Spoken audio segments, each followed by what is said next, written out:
സുഹൃത്തുക്കളെ നമസ്കാരം, എല്ലാവരും ആയോ കേട്ടോ. ഞാൻ ചെറിയൊരു കാര്യം പറഞ്ഞിട്ട് പോകാം. അപ്പോഴേ നമ്മളിവിടെ ഒമാനിൽ പ്ലംബിങ്ങിന് ഉപയോഗിക്കുന്ന പൈപ്പാണ് ഈ കാണുന്നത്.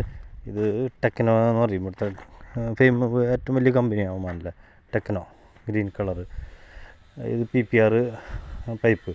ഇതിന് ഏകദേശം 4 മീറ്റർ നീളം ഉണ്ടാവും കേട്ടോ. മുക്കാലിൻ്റെ പൈപ്പാണ്. നമ്മൾ ബാത്റൂമിനകത്ത് കൺസീൽഡ് ചെയ്യുന്നത് മുക്കാലിൻ്റെ പൈപ്പാണ് ഇട്ടിട്ടാണ്. അപ്പോൾ ഇതിൻ്റെ മുകളിൽ ഇങ്ങനെ ലൈൻസ് കാണാം. അപ്പോൾ എനിക്കത് തോന്നിയിട്ടുള്ളത് എന്ന് വെച്ചാൽ, നമ്മൾ ഇപ്പോൾ എൽബോ ആയാലും ടീ ആയാലും അതിനൊക്കെ ഒരു മാർക്കിംഗ് ഉണ്ടാവും സെൻറ്ററിൽ, ത്രെഡ് എൽബോ എന്നില്ലാത്ത.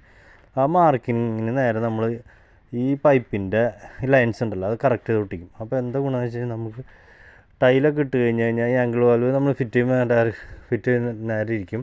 അപ്പോൾ ടൈലൊക്കെ ഇട്ട് കഴിഞ്ഞാൽ ആംഗിൾ വാൽവ് ഒന്ന് ചരിഞ്ഞിരിക്കാണ്ട് നല്ല ക്ലിയറായിട്ട് നല്ല ഭംഗിയിൽ സ്ട്രെയിറ്റ് ആയിരിക്കും. അപ്പോൾ നല്ല കാണാൻ നല്ല അടിപൊളിയായി, വർക്കും നീറ്റായി. അപ്പോൾ ഇതായിരിക്കുന്ന എൻ്റെ കണക്ക്. ഇനി വേറെ എന്തെങ്കിലും അതിലുമേ ഉണ്ടെങ്കിൽ ഒന്ന് അറിയുന്നവരൊന്ന് കമൻറ്റ് ചെയ്യുന്നത്. ഓക്കെ. അപ്പോൾ ഇതുപോലത്തെ ഇലക്ട്രിക്കൽ പ്ലംബിംഗ് സംബന്ധമായ വീഡിയോസ് നമ്മൾ ഡെയിലി അപ്ലോഡ് ചെയ്യുന്നതായിരിക്കും. വീഡിയോ ഇഷ്ടപ്പെട്ടാൽ ലൈക്ക് ചെയ്യുക, കമൻറ്റ് ചെയ്യുക, ഷെയർ ചെയ്യുക, ഹൈപ്പ് ചെയ്യുക. കൂടാതെ ചാനലൊന്ന് സബ്സ്ക്രൈബ് ചെയ്ത് സപ്പോർട്ട് ചെയ്യുകയും ചെയ്യാം. എല്ലാവർക്കും ശുഭദിനം.